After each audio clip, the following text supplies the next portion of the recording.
여러분 안녕하세요. 오늘도 강호사시가 정답 체크부터 하고 넘어갈게요. 핵심 체크 1번부터 보겠습니다. 화자에 대한 설명으로 알맞지 않은 것은 우리 강호사시가의 화자는 자연을 사랑하는 화자였다. 그죠? 그래서 1번 안빈 낙도의 소박한 삶을 추구하고 있다. 맞고요. 2번 사계절의 한가로운 정취를 만끽하고 있다. 만끽이 마음껏 한껏 누리다, 즐기다 이런 뜻인데 맞아요. 강호 사시가 사계절이었죠. 봄, 여름, 가을, 겨울 자연의 아름다운 풍경을 노래하고 좋아하는 내용이었습니다. 3번 자연을 즐기며 임금님의 은혜에 감사하고 있다. 맞죠? 우리 강호사시가의 각 종장마다 이 몸이 이러이러하옴도 역군은 이셨다라고 하면서 기승전 임금님 감사합니다. 이렇게 끝났었어요. 정답은 4번인데 현실에서 찾기 어려운 이상향을 그리고 있다. 이상향은 내가 만나고 싶은 사람을 이상형이라고 하듯이 내가 살고 싶은 곳을 이상향이라고 해요. 근데 지금 우리 화자는 이미 그 이상향 속에 살고 있어요. 자연이라는 이상향 속에 살고 있기 때문에 4번이 틀렸습니다. 2번, 이 작품의 표현상의 특징으로 적절하지 않은 것은 1번, 문답법을 통해 대상을 예찬한대요. 여러분, 문답법은 묻고 대답하는 방법이에요. 그러니까 작품 속에 질문이 있어야 되고 그 질문에 대해서 대답도 해야 돼요.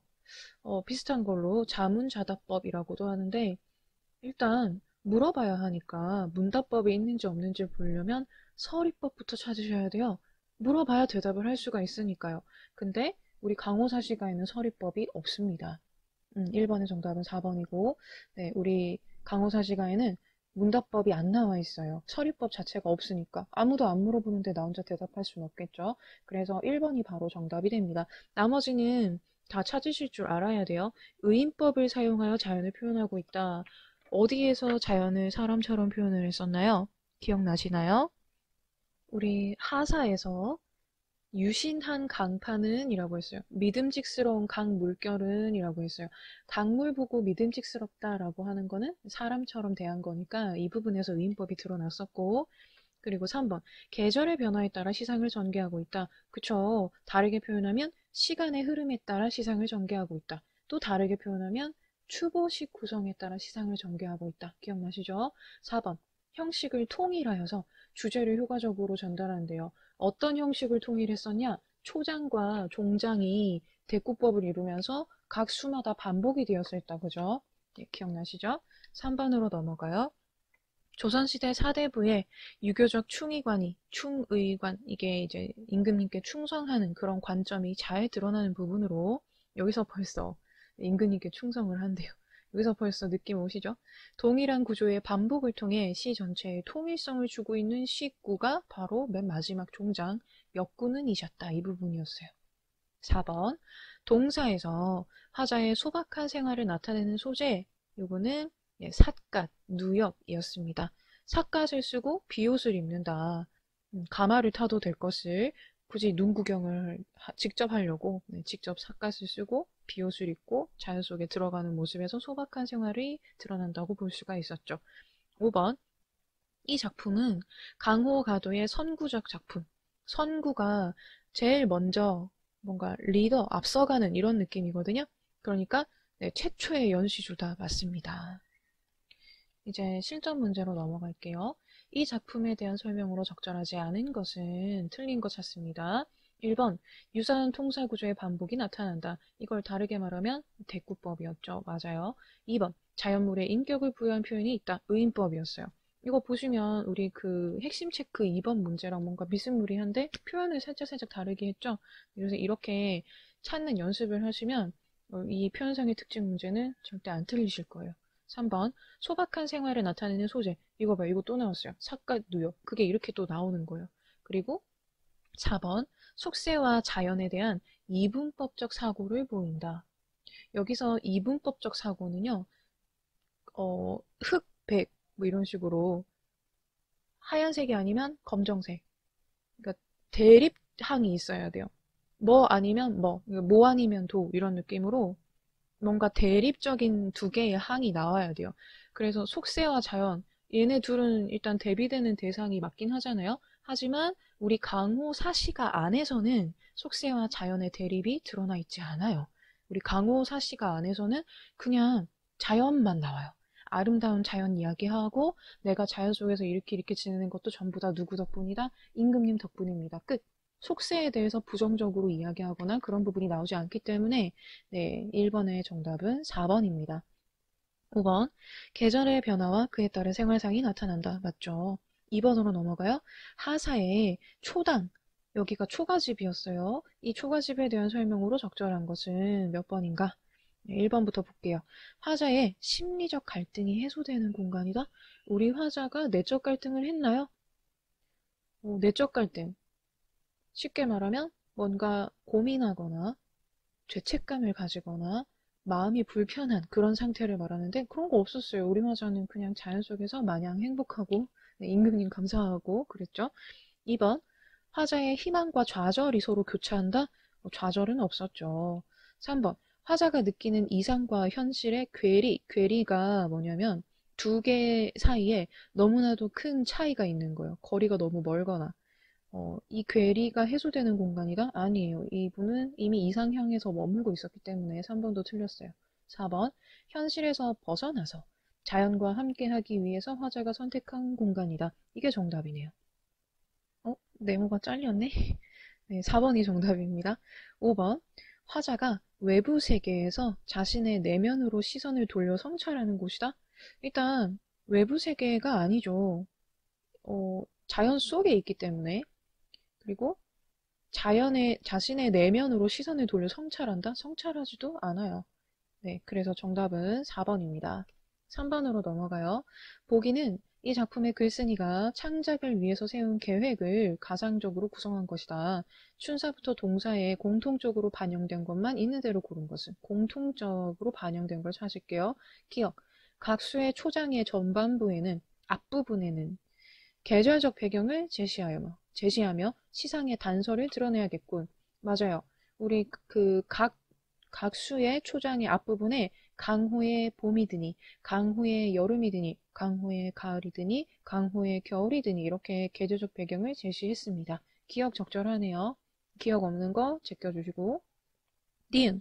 각 수의 초장의 후반부에는 내면적 감흥을 구체적 사물을 통해서 표현을 해야겠대요. 여러분 일단 구체적 사물은 진짜 물건이 나와야 돼요. 근데 우리 1수부터 보시면 미친 흥이 절로 난다. 여기에 물건이 어디 있어요? 그죠? 네, 니은은 틀렸어요. 그러면 벌써 정답이 나왔네요. 기억, 니은, 기억 없는 거 제끼고 니은 있는 거 제끼면 정답은 3번인데 일단 같이 끝까지 볼게요. 디귿, 각수 초장과 종장에서 동일한 구조를 되풀이하여 형식적 통일성을 나타내야겠고 맞죠? 리을, 각수의 중장에서는 계절에 따른 구체적인 생활 모습을 드러내야겠고 맞네요. 그래서 정답은 3번입니다. 쉽죠? 네, 여러분 오늘은 뭐 할 거냐면 견회요를 할 거예요. 윤선도가 또 시조를 썼어요. 또 썼어요. 네, 너무 많이 썼어요. 근데 이 견회요는 수능에 제법 많이 나왔던 애거든요.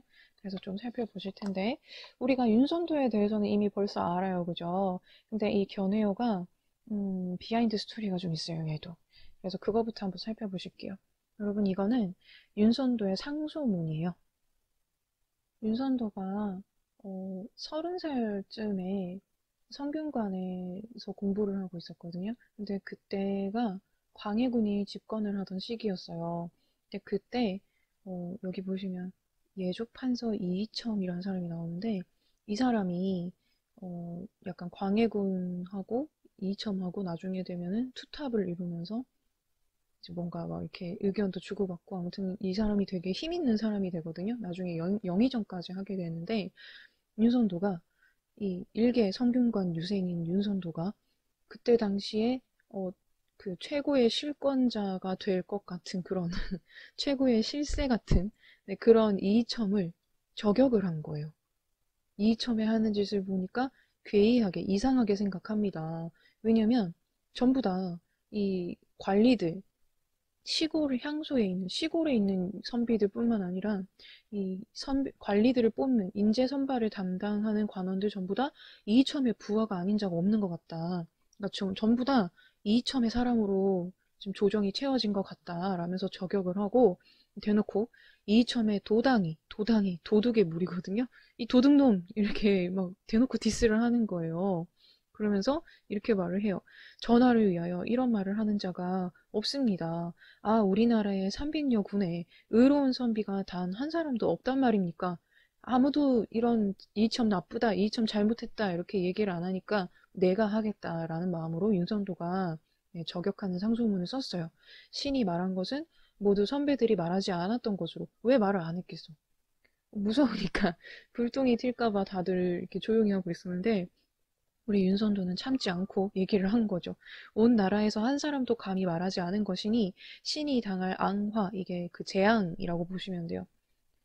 나라에서 최고로 힘 있는 사람을 저격했으니까, 그것도 대놓고 저격했으니까 당연히 보복이 돌아올 거잖아요. 그 내가 당할 이 화의 경중, 그 정도라고 생각하시면 돼요. 가벼움과 무거움인데 이첨이 가만히 있겠어요? 아니지, 얘 완전 그냥 인생은 이런 거야 이러면서 막 알려줄 거잖아요. 그래서 이거를 내가 얼마나 얘네들한테 복수를 당할 건지는 내가 앉아서도 알 수 있다. 나 알고 있다. 내가 이 상소문을 올리면 이첨 얘네들이 나를 또 이제 얘네들도 나를 저격해서 얘네들이 나한테 복수할 걸 내가 알고 있는데 나는 외로운 선비이기 때문에 임금님을 위해서 얘기를 해야겠다 라면서 이제 상소문을 던졌어요. 그러니까 아니나 다를까 네, 정원이라는 사람이 이첨파이거든요. 이 사람이 윤선도를 막 뭐라 그래요. 흉악하다 이러면서 이첨은 아주 나라에 몸을 바쳐서 막 이런 아주 좋은 사람인데 윤선도가 조정을 모욕하고 막 이렇게 나쁘게 한다. 그러니까 파직을 명하소서 이렇게 하니까 네, 임금께서 윤선도를 절도에 안치하라. 절도는 섬인 거 아시겠죠? 여기다 보내버려라. 유배 보내라 했어요. 그래서 이 견해어가요. 이렇게 유배를 가서 쓴 시조예요. 그래서 견회요 뜻이 보내다라는 뜻이고 달래다라는 뜻인데 유배를 보내줬죠. 그래서 유배에 가서 내 마음을 달래는 노래라고 생각을 하시면 됩니다. 셀프 토닥토닥 하는 노래다 이렇게 생각을 하시면 돼요. 본문 한번 볼게요. 1수부터 보겠습니다. 제1수 슬프나 즐거우나 내가 슬프든 즐겁든 옳다 하나 외다 하나 외다가 그르다 틀렸다 라는 거거든요. 내가 슬프든 즐겁든 내가 한 행동이 옳은 행동이든 그른 행동이든 어쨌든 나는 사람들이 나보고 뭐라고 말을 하든 내 몸에 해올 일만 내가 해야 할 일만 닦고 닦을 뿐이래요. 그러니까 남들이 뭐라고 하든 쟤 되게 슬프겠다. 쟤 즐겁겠다. 아니면 쟤 진짜 제대로 좋은 일 했다. 아니면 쟤 왜 그런 일을 해가지고 이렇게 나에 대해서 뭐라고 하든 간에 나는 내 몸이 할 일만 닦고 닦을 뿐이래요. 자, 슬프나 즐거우나 옳다 하나 외다 하나 여기 보시면 행동들이 나와 있어요. 예, 다양한 감정과 행동들이 하나씩 나오고 있기 때문에 이걸 우리는 열거법이다라고 이야기를 할 수가 있어요. 뭔가가 나열되는 거 열거법이다라고 체크를 하시면 되고 내 몸에 할 일만 닦고 닦을 뿐이다. 나는 나 할 일만 할 거야. 이게 자기의 신념대로 행동하겠다는 의지가 여기서 드러나고 있어요. 누가 뭐라고 하든 나는 내 할 일만 할 거야. 그러면 이 사람이 해올 일이라는 거는 임금님께 충성하는 충성심이라고 이해를 하시면 되겠죠. 그럼 그거 말고 그 밖에 연함은 일, 그거 말고 다른 일, 내 몸에 해올 일, 이게 임금님을 향한 충성심이라고 한다면, 충성하는 일이라고 한다면, 그거 말고 다른 일은 분별할 줄 이시랴 하는데, 여러분, 충성 말고 다른 일은 세속적인 이익을 위한 일, 나의 안위, 나의 어떤 안전과 나의 뭐 부와 이런 나 자신의 이익을 위한 일은 분별할 줄 있으랴. 분별이 생각하다, 걱정하다라는 뜻이거든요. 그러니까 나는 임금님께 충성하는 거 말고 다른 일은 생각도 안 할 거야. 네. 여기 이시랴 이것도 서리법입니다. 체크해 주세요. 분별할 줄 있겠냐? 내가 다른 일 생각하겠냐? 안 한다. 나는 임금님을 향한 충성만, 내 몸의 할 일만 생각할 거야. 그래서 일수의 내용을 정리하면 자신의 신념에 충실한 삶의 의지가 드러난다. 이렇게 정리를 하시면 돼요. 이시랴 이거 서리법 체크해주세요. 제 2수로 넘어가면 내 일이 망령되다 이게 잘못되다. 아 이거 망했다 이거예요. 내 일이 망한 줄 내라 하여 모를 순가 나도 알고 있었대요. 아까 그 윤선도 상소문 보시면 내가 받을 앙화의 경중을 앉아서도 알겠다 뭐 이런 말이 있었거든요. 자기도 알았대. 자기도 이이첨을 내가 저격하는 상소를 올리면 내가 벌 받을 걸 알고 있었대요. 왜냐면 이이첨은 권세가 막 올라가던 위치에 있는 사람이고 나는 일개 성균관 학생일 뿐이니까요. 그래서 나도 알았어. 나도 알았는데 이 마음이 어리기도 어리다가 네, 어리석다는 뜻이었죠. 내가 멍청하게 다 알면서 내가 잘못될 거 알면서도 상소를 한 것은 임을 위한 탓이로세라고 하네요. 그럼 여기서 임은 임금님이겠죠. 모를 son가 이거 물어보는 거 서리법. 임을 위한 탓이로세. 여기서 임은 임금님입니다. 임금님, 임을 향한 충성심도 드러나고요. 그리고 상황에 대한 억울함도 드러나요. 아니, 내가 나 좋자고 했나? 임금님 좋으라고 했지. 임금님 위해서 했지. 이런 억울한 마음도 여기서 살짝 드러납니다. 그러니까 나는 이 모든 것을 임금님을 위한 이 충성심 하나로 이 일을 했기 때문에 상소를 올렸기 때문에 아무리 일러도 누군가가 아무리 윤선도 나빠요 윤선도 막 욕해도 이미 임금님께서 헤어 보셔서 헤어가 헤아리다 생각해보다라는 뜻이거든요. 임금님이 직접 한번 생각해보세요. 제가 그렇게 나쁜 애입니까? 저는 임금님께 충성하는 마음으로 이거 이점 저격한 건데 아무도 말 안 하고 조용히 있으니까 제가 말한 건데 저 좀 억울해요. 이렇게 얘기를 하는 거예요. 그래서 이 아무는 이 화자를 윤선도를 모함하는 사람들이라고 보시면 돼요. 그래서 이수에서는 자신의 결백함을 호소하고 있어요. 그리고 충성심도 드러나고요. 억울한 마음도 이수에서 드러나고 있습니다. 3수로 넘어가요. 추성이 여기가 지명 이름이에요. 그 지금 북한의 함경북도에 있는 곳인데 추성 진호루 박해. 진호루가 여기 뒤에 루자가 붙으면 누각이라는 뜻인데 추성이라는 곳에 있는 진호루라는 누각이라고 생각하시면 되는데 여기가 화자가 우리 윤선도가 갔던 귀향지예요. 윤선도의 그 뭐라 그래야 될까? 본가? 윤선도의 본가가 전라도 쪽이었거든요. 원래 유배를 보낼 때 그 아예 연고가 없는 곳, 전혀 아는 사람 없는 이렇게 완전 먼 곳으로 보내니까 함경북도까지 간 것 같아요. 그래서 어쨌든 여기 추성 진호루는 유배지다라고 생각을 하시면 돼요. 귀향지다. 네, 여기 이곳 밖에서 울어 얘는 저 시내야 라고 하는데 얘다가 흐르다는 뜻이거든요. 시냇물이 울면서 흘러간대요, 여러분. 여러분, 울면서 흘러가는 시냇물 본 적 있어요? 엉엉 울면서 흘러가는 시냇물이 있어요? 없죠? 네, 이거 뭐예요? 일단 시냇물이 운다 그러니까 의인법을 사용을 했는데 운대요. 운다는 감정, 슬프다는 감정이 들어가 있네요. 네, 얘가 바로 감정이입이네요. 시내는 감정이입의 대상이에요. 어떤 감정이 들어갔느냐? 울고 있으니까 슬픈 감정이 들어가 있어요. 그러면 시냇물은 흘러갈 뿐인데 이 시냇물을 바라보는 화자의 마음이 슬프다는 뜻이겠죠. 우리 화자 왜 슬픈지 뒤에 좀 볼게요. 무음하리라. 뭐 하려고 주야에 밤낮으로 흘러가니? 시냇물아, 너 왜 이렇게 울면서 흘러가니? 뭐 한다고 밤낮으로 흘러가니? 임을 향한 내 뜻을 쫓아서, 임을 향한 내 뜻을 따라서 그칠 줄을 모르고 흘러가니? 이렇게 얘기를 하는 거예요. 그러니까 이 시냇물이 슬픈 이유는 임을 향한 내 뜻, 임금님을 향한 나의 마음 때문에. 내가 임금님 생각하니까 아 우리 임금님 어떡하니 저 나쁜 이이천 무리에 둘러싸여가지고 어떡하니 이러면서 임금님을 걱정하는 마음으로 이제 내가 임금님 옆에 있을 수가 없으니까 슬퍼요. 그래서 그런 마음으로 이 흘러가는 시냇물을 바라보니까 시냇물도 우는 것처럼 느껴졌던 거죠. 그래서 임을 향한 내 뜻, 네, 이것도 충성심. 어떤 감정이 들어갔느냐?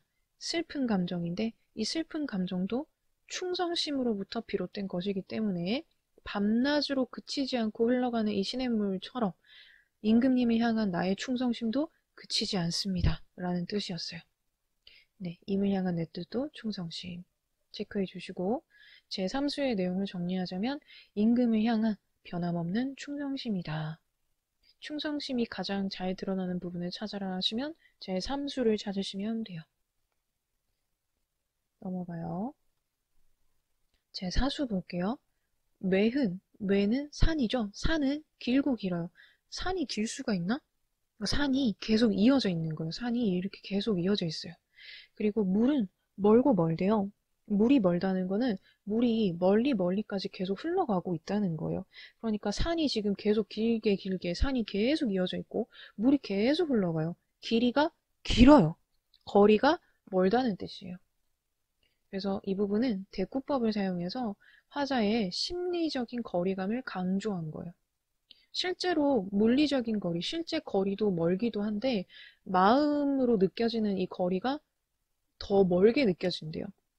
그러면 누구와의 심리적 거리감이냐? 밑에 나오네요. 어버이. 어버이 그린 뜻은 어버이를 그리워하는 마음이란 뜻인데 부모님 보고 싶대요. 유배 왔으니까 당연히 부모님 보고 싶겠죠. 그래서 이 어버이를 그리워하는, 부모님을 그리워하는 마음을 사자성어로 망운지정이라고 해요.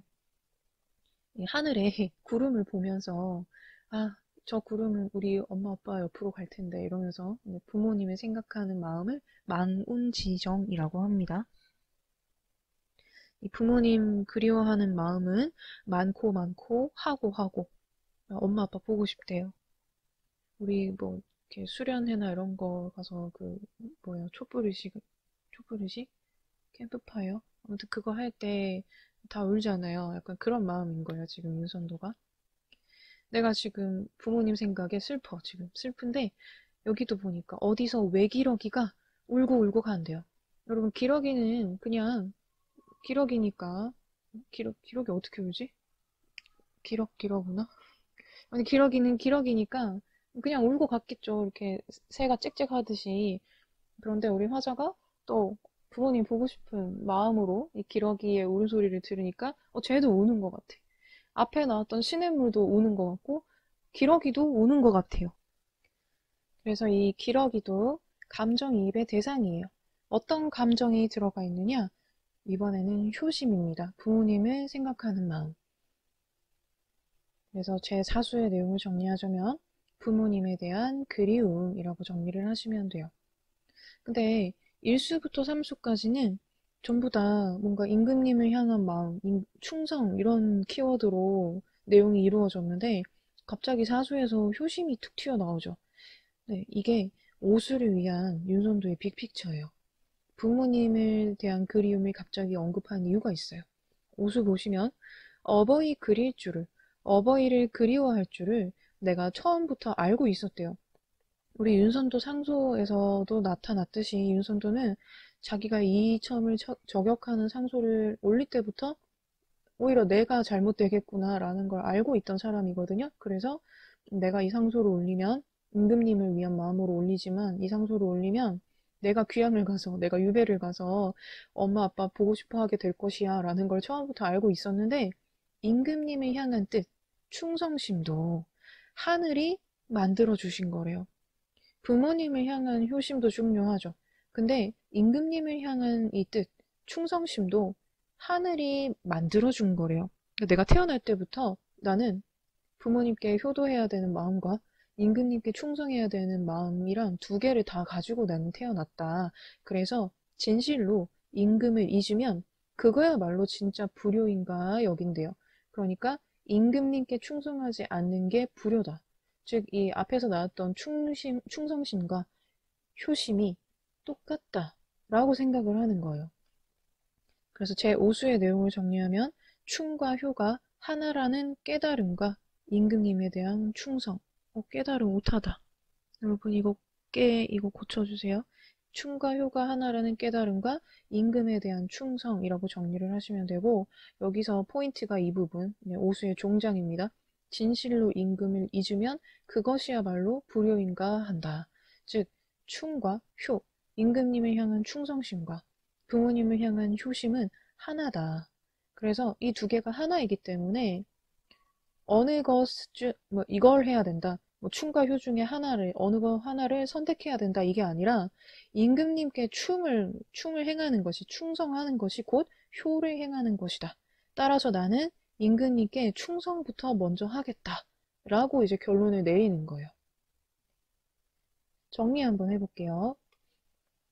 자, 화자는 작가 자신과 똑같은 사람으로 볼 수 있고요. 정치계에서 밀려나서 유배를 온 상황에 처해 있었는데 충분히 자기가 그걸 예상을 하고 있었어요. 그리고 우리 화자의 정서 태도는 불의와 타협하지 않는 정의감, 이게 일수에서 딱 드러나죠. 나는 내 할 일만 할 것이다. 그리고 임금님을 향한 충성심, 이 충성심이 제일 짙게 드러나는 부분이 삼수였어요. 네. 그리고 부모님에 대한 간절한 그리움, 요거는 사수에서 드러났었죠. 표현상의 특징 보겠습니다. 감정이입을 통해서 화자의 정서를 드러냈대요. 색칠을 안 했네. 네, 감정이입. 두 가지의 감정이입의 대상이 있었어요. 신해하고 외기러기. 네, 기억나시죠? 그래서 시적 화자의 정서를 감정이입을 통해서 드러냈고 대꾸법과 반복법을 사용을 했어요. 네, 그래서 운율, 동시에 내용 강조, 네, 이런 역할을 했고 3번 각 연이 독립적이면서도 전체 주제 안에서 유기적으로 연관을 맺고 있대요. 이게 무슨 말이냐? 이게 1수부터 5수까지가 전부 다 다른 얘기하는 것 같은 느낌이 들긴 한데 이 충성심이라는 키워드 하나로 쭉 연결이 되고 있어요. 제4수에서 효심 이야기가 나오긴 하지만 네, 충과 효가 똑같다라고 제5수에서 정리를 하면서 전체적으로 연결되는 내용이 나오게 됩니다. 그래서 시상 전개 방식을 한 번만 더 살펴보자면 기승전결 이렇게 4단 구성이다 라고 이야기를 할 수가 있는데 앞에 이제 1수와 2수 그리고 3수까지는 충에 대한 이야기였어요. 그리고 4수에서 효에 대한 이야기를 했거든요. 그리고 나서 5수에서는 충과 효가 다른 것이 아니라 하나구나 라는 깨달음을 전하면서 네, 충과 효가 하나다. 하나의 가치이기 때문에 자기는 충성심을 택했다 라고 이제 결론을 맺고 있는 거죠. 그래서 이게 충성심과 효심이라는 이 유교적인 주제를 나타내기에 아주 효과적인 시상 전개 방식이다. 이렇게 정리를 하시면 되겠습니다. 오늘의 미션은 bit.ly 최초의 연시조입니다. 최초의 연시조. 여러분 고생했고요. 다음 시간에 봐요. 안녕.